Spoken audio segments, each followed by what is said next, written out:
Daniel Roy, conseiller et auteur. Écoutez, ce soir, on parle des zones bleues. Vous en avez peut-être déjà... Ah bon, là, c'est avec le logo. On parle des zones bleues. Vous en avez peut-être déjà entendu parler. C'est des zones dans le monde où on vit très longtemps. Et il y a des trucs, on a appris de ces zones-là. Et ce soir, tu aimerais nous en parler pour qu'on puisse prendre avantage de ces connaissances-là. Absolument. Alors, moi, comme coach à la retraite, ça m'intéresse de voir pourquoi les gens vivent de plus en plus longtemps. Alors, ce livre-là m'a tombé dans les mains l'année passée et je l'ai adoré. Et ce soir, on va partager 15, il y a plusieurs points là-dedans qui sont importants, mais j'en ai seulement 15 à discuter ce soir. OK, alors, on va commencer avec la nutrition. Alors, qu'est-ce qui fait que ces gens-là vivent le plus longtemps sur la Terre?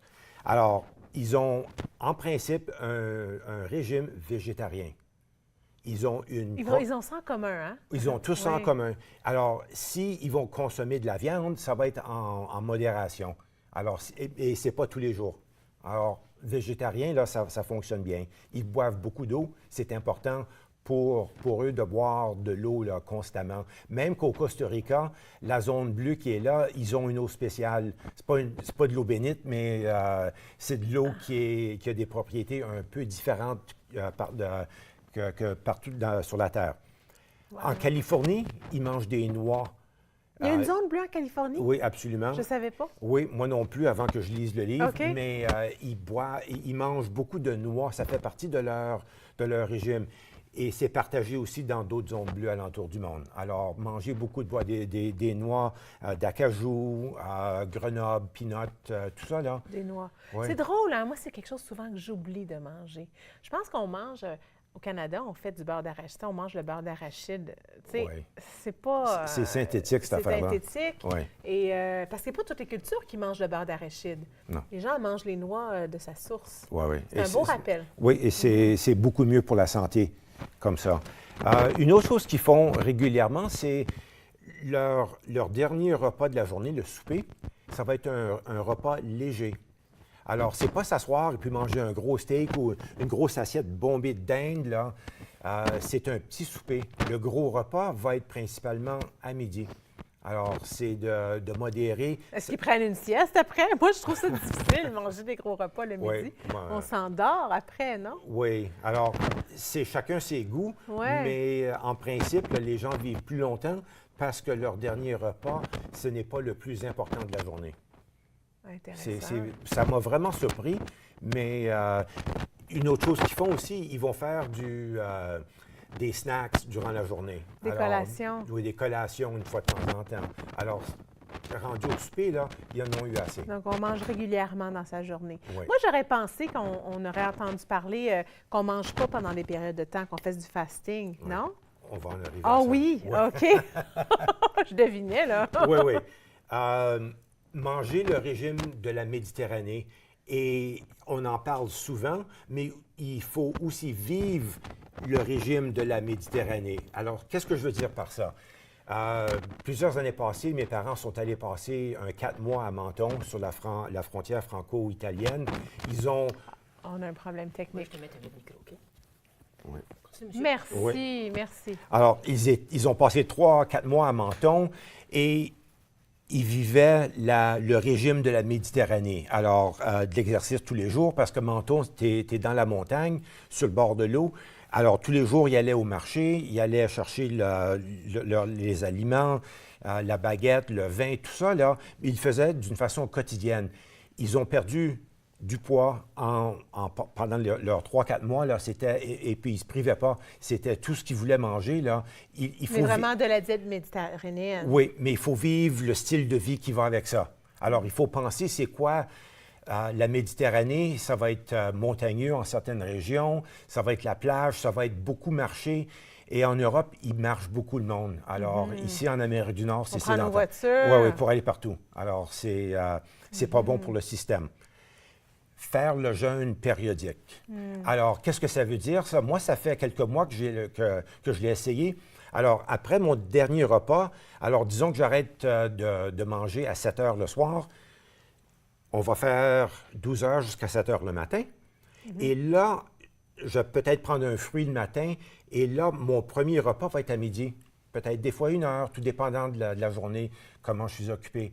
C'est bon pour le système, ça libère et ça fait beaucoup de bonnes choses pour notre système. À quelle fréquence qu'on devrait faire ça? Parce qu'on entend tout le temps, le déjeuner, c'est le repas le plus important, il faut manger le déjeuner. Oui, alors la recherche, les scientifiques sont en train de nous montrer que ce n'est pas nécessairement le cas. Il faudrait peut-être en parler avec le docteur Beauchamp, qui est spécialiste là-dedans. Mais alors, on a les deux opinions là-dessus, et puis il y en a plusieurs Mais qui toi, se ça te développent. fait du bien. Moi, ça me fait du bien, j'aime ça. C'est pas pour tout le monde. Et aussi, il faut faire le jeûne pour une période de 24 heures. Des fois, c'est plus longtemps que ça. Moi, je ne suis pas capable. Pour d'autres, ils sont capables. Il faut consulter son médecin, écouter son corps, faire certain là, qu'on ne va pas se faire de tort en faisant ça. Mais je pense que ça a peut-être aussi un lien avec le fait que si on y pense, là, on a accès à la nourriture tout le temps. Bien, peut-être pas tout le monde, mais en général, on a vraiment accès à la nourriture. Mais il y a un temps où est-ce qu'il fallait aller chercher la nourriture, puis on n'avait pas nécessairement tout le temps accès. Avec le corps, donc il y avait peut-être des jeûnes imposés, tu sais, un peu plus là, que maintenant. Oui, absolument. Oui. Absolument. Où est-ce qu'on est rendu ici? Prendre le soleil, aller dehors et s'exposer à la vitamine D. Alors, c'est important d'avoir le soleil dans notre vie. L'hiver, ça va être plus difficile, mais il faut faire l'effort quand même se pointer le nez dehors à midi là, pour un 5 minutes, ça fait du bien. Et... Tu fais juste dire soleil, là, puis ça me fait du bien. Oui. Mais c'est pour la vitamine D. C'est un élément essentiel pour nous. Faire de l'exercice, il faut... Moi, je ne vais pas au gym. Je ne suis pas capable, ça ne marche pas avec moi. Alors, les gens qui vivent dans ces zones bleues-là ne vont pas au gym. Ils planifient leur vie en conséquence de l'exercice.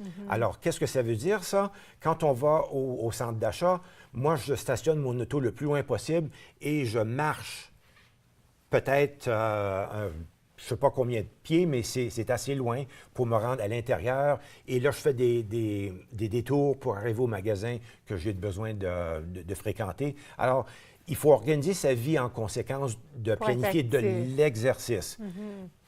Prendre l'ascenseur ou prendre les marches, des fois, c'est avantageux de prendre les marches. 2 derniers? Les 2 derniers.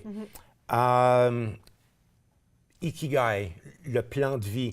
Ikigai, dans une des zones bleues, ça veut dire qu'est-ce qui nous fait sortir du lit le matin? Alors, il faut vraiment penser à ce qui nous fait vibrer là, dans notre vie et ça va nous propulser et ça va nous aider à vivre assez longtemps.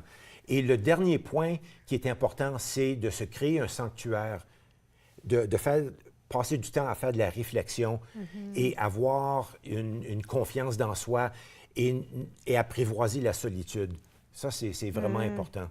C'est vraiment important de comprendre tout ça. Merci beaucoup pour ces trucs-là. Les zones bleues, merci d'avoir été là.